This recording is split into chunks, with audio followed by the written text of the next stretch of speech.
Getting a bike is definitely not a necessity when living in Cambridge. Everything is very close, especially if you live in Pembroke.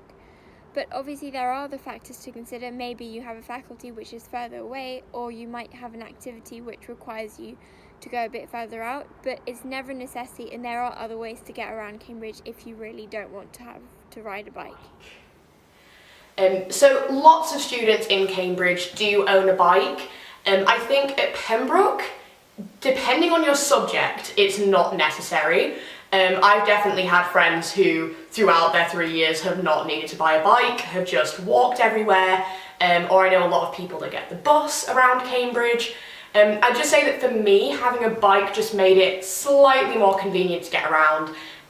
For example, if I was needing to get to lectures at Sidgwick site from Pembroke, it would be about a 10-15 minute walk, but if I cycle, it would only take me a couple of minutes. So it meant that if I was running late or needed to have that 5 extra minutes of snooze, it gave me that extra leeway.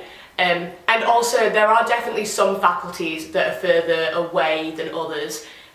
So I guess, yeah, kind of base it on your subject, and base it on how organised you are, I guess. I've just needed a bike in a tight spot a lot of times. Do not need a bike at Cambridge, and plenty of people do fine without one, especially at Pembroke where it's so central. You can get to places fairly easily. You don't need a bike. Having said that, I have a bike, I love cycling around Cambridge, and I've found it very useful. So it's up to you whether you get a bike or not when you're in Cambridge.